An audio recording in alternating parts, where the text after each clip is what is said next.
Welcome back, everybody. It's another episode of the Nonprofit Show.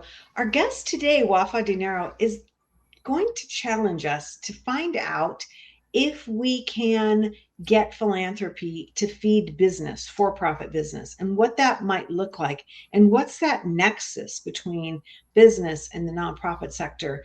She's the executive director of the New Economy Initiative, and I think she's going to rock our world a little bit, which I'm excited about. Welcome, Wafa. Thank you so much. I'm so happy to be here today. It's going to be a great conversation. We get to have great conversations every day with guests from all over the world because we have amazing sponsors, and they include Bloomerang, American Nonprofit Academy, Staffing Boutique, Your Part-Time Controller, Third Sector Company, JMT Consulting, and Intuit QuickBooks. I'm Julia C. Patrick, CEO of the American Nonprofit Academy. And again, I want to welcome Wafa Dinaro. She is the executive director of the New Economy. Say that fast 3 times. New Economy Initiative. And you can learn more about them at neweconomyinitiative.org. Wafa, tell me about your program and what you're actually doing. Yeah, so here at NEI, we are based in Detroit, Michigan, and we support Southeast Michigan.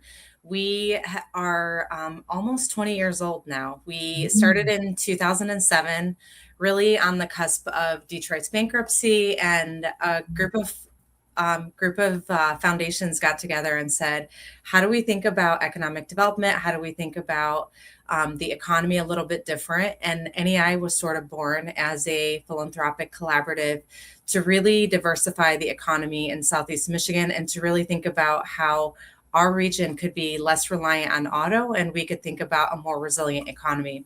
We got together initially, it was a $100 million fund to really diversify the economy. And it was supposed to be, we spend down the $100 million and then that was that. And we had so much success that we are still around 19 years later. And we're still really thinking about how to support entrepreneurs, how to support the diversification of our economy, and really become a catalyst for change in Southeast Michigan because the environment continues to change. And we know that ideas and entrepreneurs and really innovators are distributed equally, but resources aren't always distributed equally. So we think about how philanthropy can step in and support entrepreneurs who have those great ideas, who can be the next Ford Motor Company, who could be the next Domino's or Pizza Hut, and really grow here regionally. It's so interesting to think about the vision of your community to make these investments. 20 years ago, holy moly, look how different life was. I mean, just if you just layer in technology, right?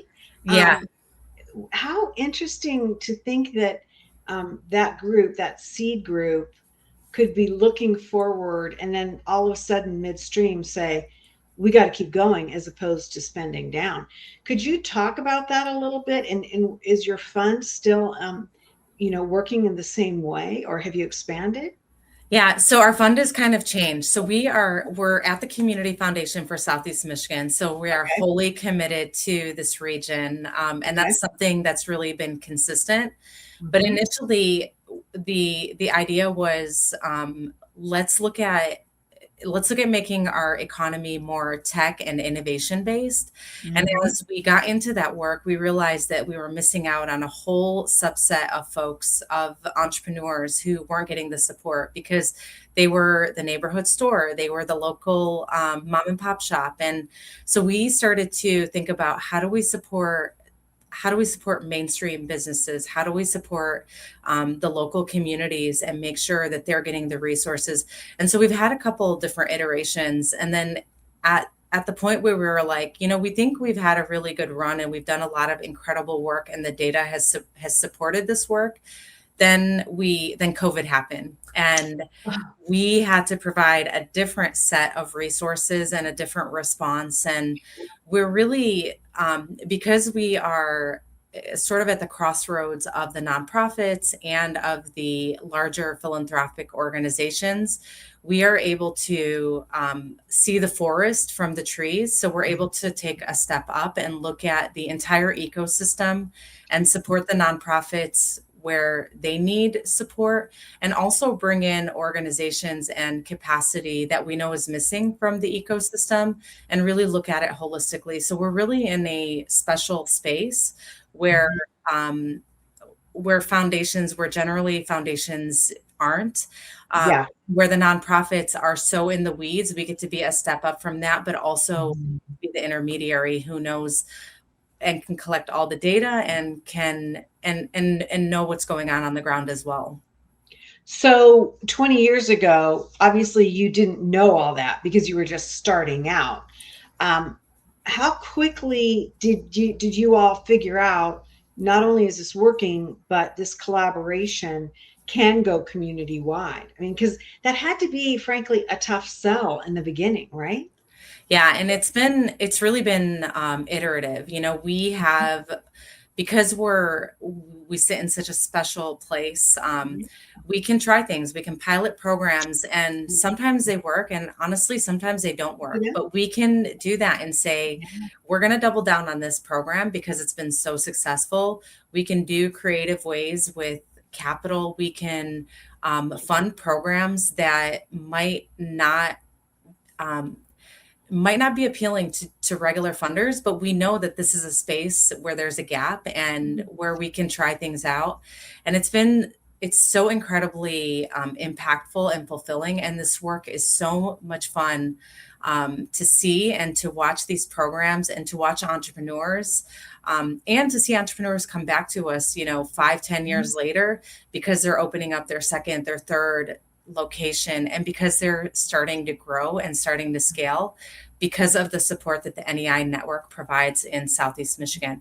We've had an incredible amount of success, and the cornerstone of that success has been a lot of data collection and a lot of being able to show that this is where the success is coming from. This is how the economy is growing, and this is how the neighborhoods are changing because of entrepreneurship, because of the changes in the space that the nonprofits are making. It's really an interesting thing because you have all this energy, you have this capital, you have this goodwill. Your communities have identified that you got to do something different. You've got to be creative. You lump all this together, you put the capital in, and then it seems to me like you've been really intelligent about adding that mentoring piece. Could you talk about that and how that has allowed your programs to be more successful? Because frankly, when you're dealing with a whole new concept, it's got to be somewhat hard to find mentors that can jump in and provide value. Is Yes, that fair to say? that's absolutely spot on. And, like I said, we do a lot of data collection and a lot of Mhm. surveying. And repeatedly, we hear that the biggest barrier to entrepreneurship is capital.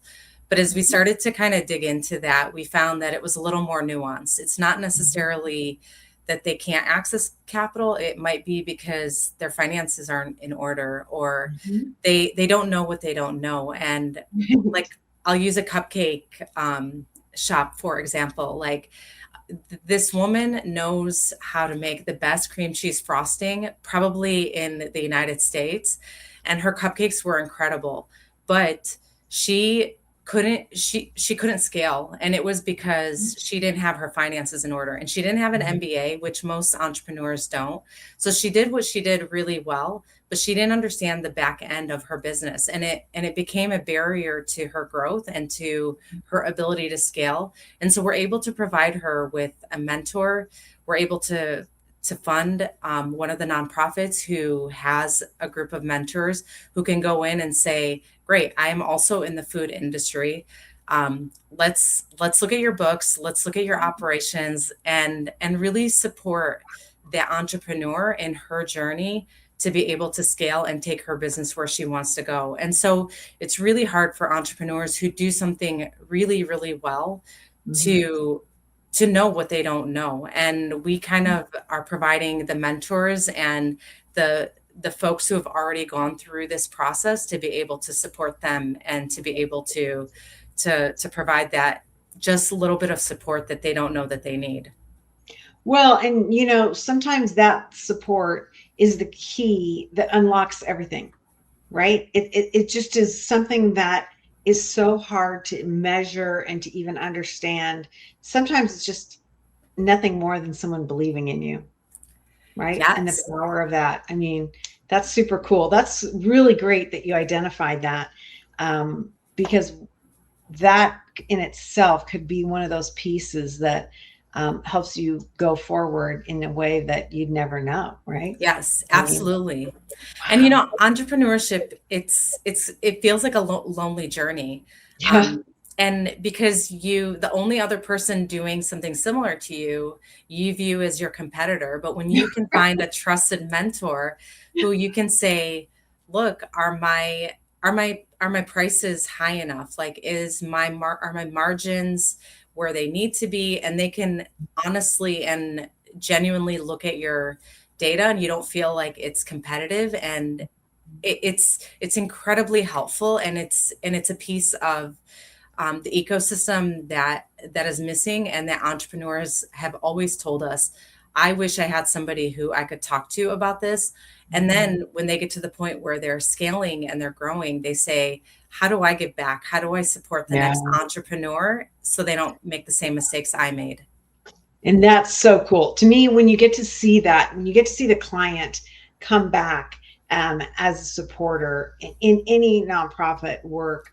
That to me is like the magic. That's the piece where you're like, okay, I know what we did was right. It's had a multi-generational impact or multi-time, however you want to measure it, right? But when that comes back, that energy comes back, so cool, so Yep. cool. Did you start 20 years ago with that mentoring piece, or has that been something that's been added over time? It's really something that's been added, and we try and be as nimble as possible. Like, we know we are here to to to serve our community, and it changes. And right now we're talking about, how does the change in technology, how are small businesses adopting AI, how can we support that work? So we're always thinking about what is missing in the ecosystem, how do we change, how do we support entrepreneurs in dealing with all the change and, instability that comes, that isn't always predictable.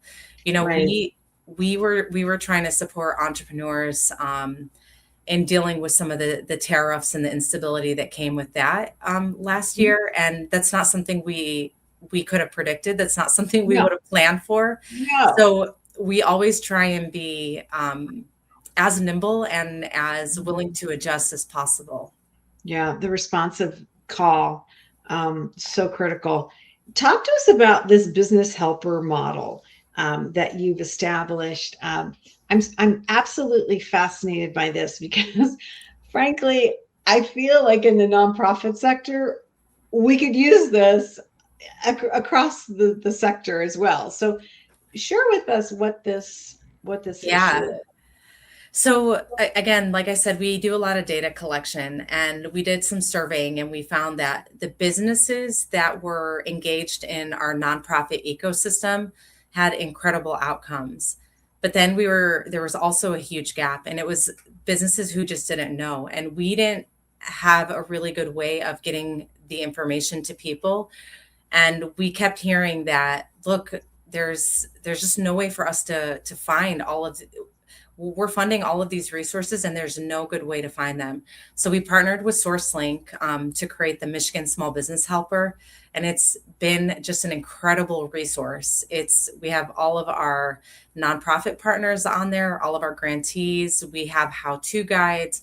Really, anything that can support an entrepreneur on their journey is on the website.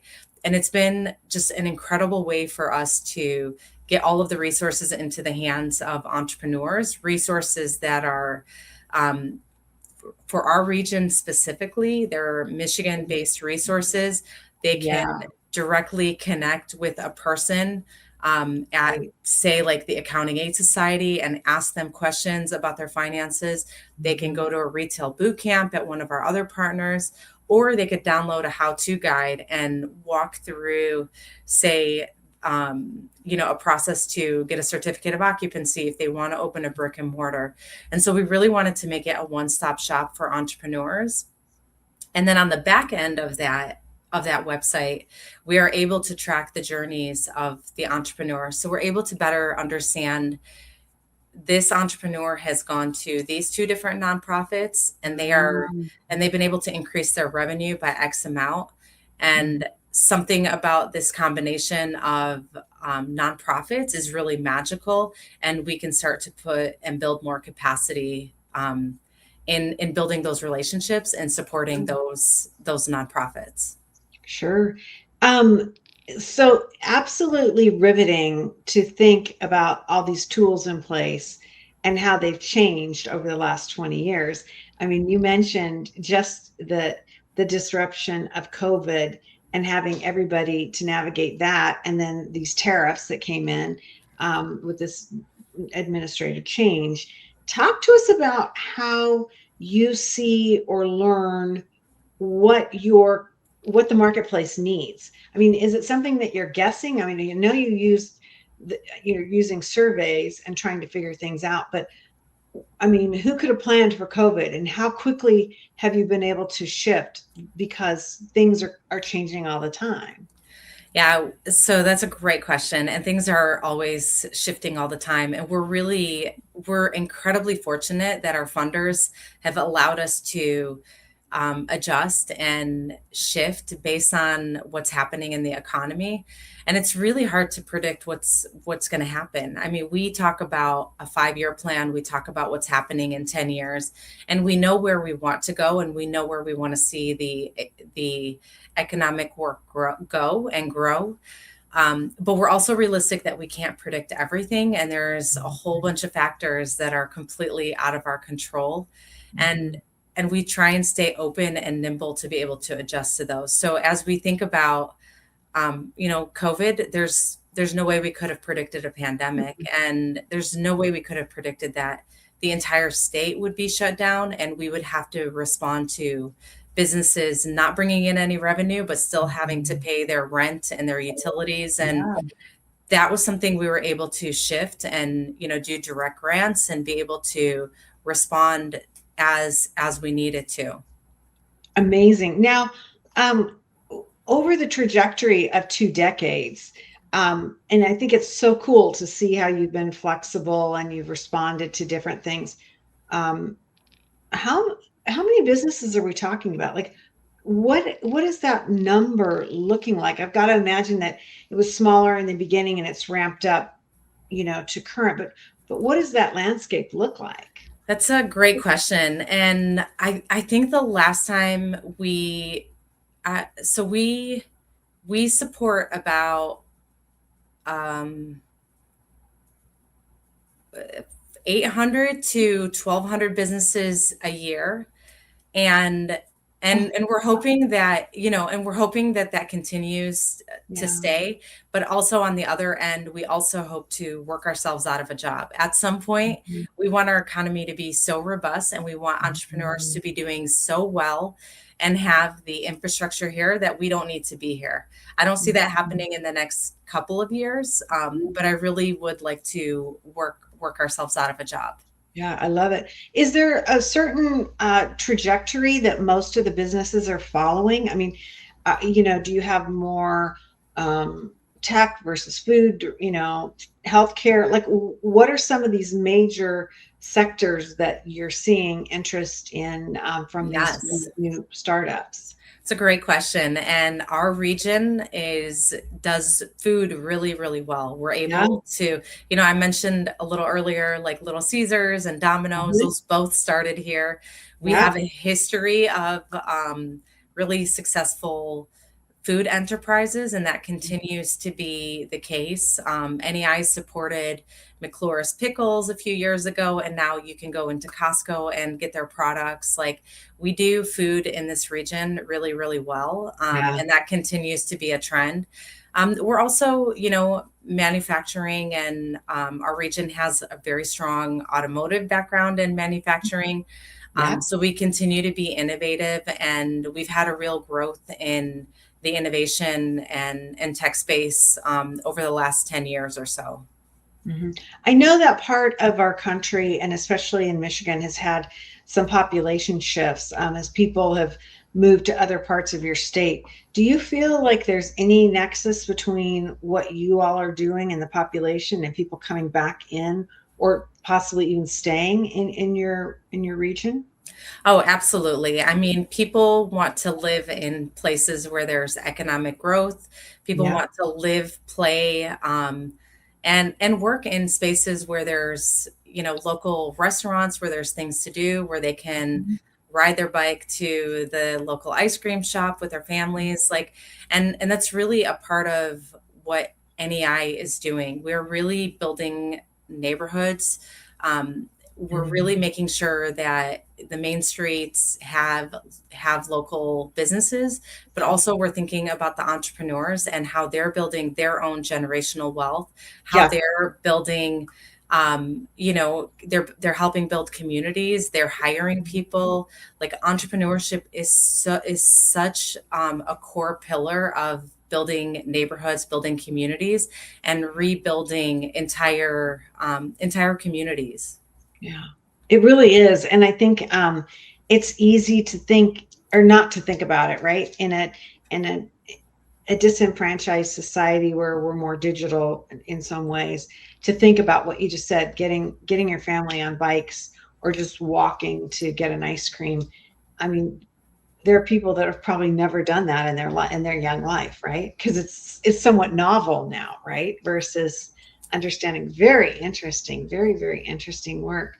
Um, how long have you been with the organization? I should have asked you that up front, because 20 years is a long time. Where did you come in at this journey? Yeah, I'm approaching my 5 years with NEI right now. So I came in sort of at the edge of COVID and into the what's next for NEI. And I come from a very traditional economic development background where we're always talking about the big development, and this was really a way for me to talk about, yes, the big developments are great, the big employers are awesome, but it all kind of feeds into each other. You can't have the big developers with the big developments, the big manufacturing plants, without the local businesses that support the factories when they go on their lunch breaks, and when they're going home. And it's all it's all about very inclusive and holistic economic development. I love it.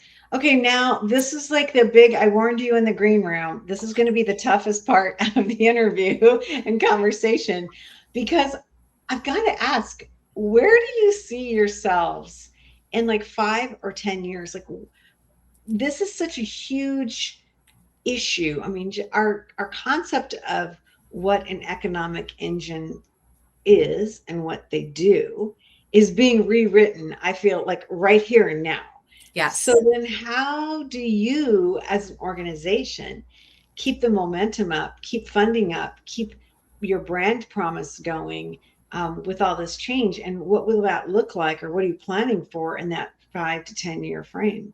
Yeah, this is really a hard question because, It I just spent the last 20 minutes telling you how we can't predict anything. is. But what Interview we over. that's right. But what we do know is, there's a change in culture and our society. There's not as much of, and kind of COVID kind of helped speed this up. There's not as much one-on-one people time, but people want that. People crave that. And so creating spaces where people aren't just on their phones, and, the younger generation, those are all entrepreneurship opportunities. And at the same time, I'm going to say, like, creating spaces for people to connect in person, to be able to go sit at a restaurant, have a drink, connect with other people. But also, how do we think about the change in technology? How do we think about AI and the move to becoming more digital as a tool for entrepreneurs to generate more revenue, to be able to use it as a tool to become more nimble and um, to become better businesses, Right.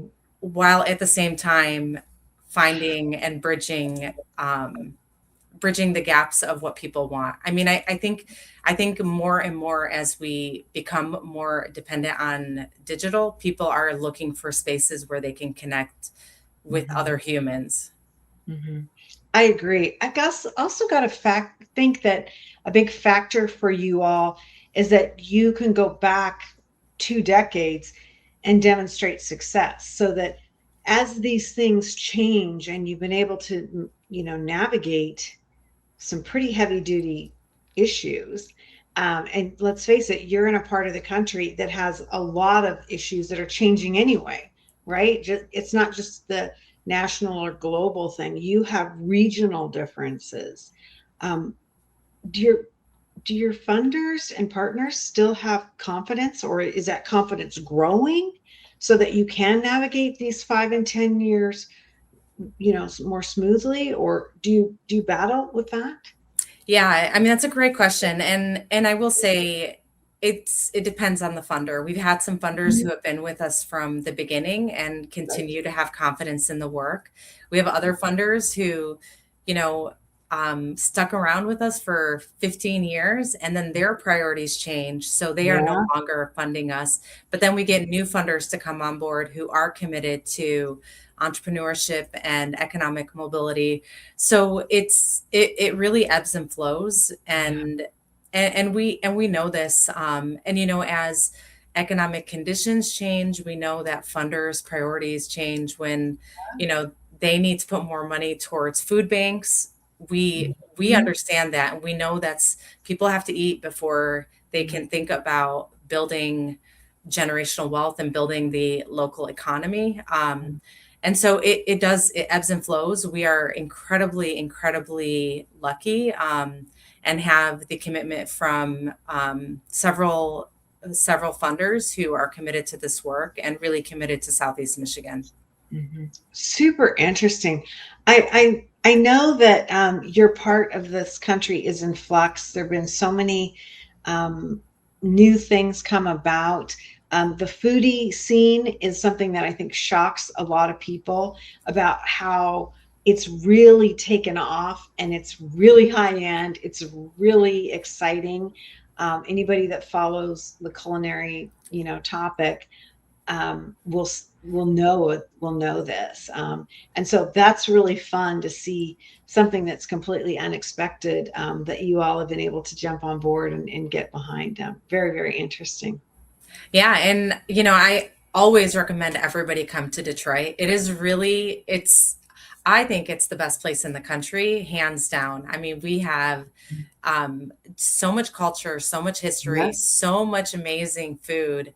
Whether Mhm. you're thinking about some of these like immigrant enclaves who have some of the most s- like some of the best food. I mean, we have a Lebanese community here in Southeast Michigan.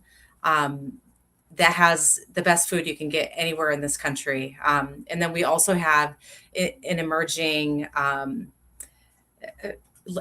other emerging immigrant food corners. And then we have lots of really high end, incredible food. Like food is, if you want to eat good food, Detroit's the place to be. Yeah, I keep hearing that, and it's really fun. It's really, Yeah. really fun. Well, this has been great to have you on the Nonprofit Show. I always love hearing and communicating the opportunities that for-profit can do, with nonprofit and the philanthropic voice going in, and really communities taking a look at how we can build, a different type of infrastructure. And so really fun. Wafa Dinaro, somebody we've been talking today. She's executive director of the New Economy Initiative, and you can learn more about the group at neweconomyinitiative.org. Really a great model for other communities to be looking at, to learn what are some of the possibilities, and that intersection of these different sectors and funders. What a powerful thing. Thank you for sharing with us today. Thank you so much, Julia. And I'm excited for you to come visit Detroit, and I'll take you on a food journey. Oh, sister, you should have never thrown that out. We might have to take the nonprofit show on the road. That's Um, right. Yeah, no, it's really fun to hear you speak about this because it's just something I've been seeing more and more of, and yeah, really, really cool, really, really cool.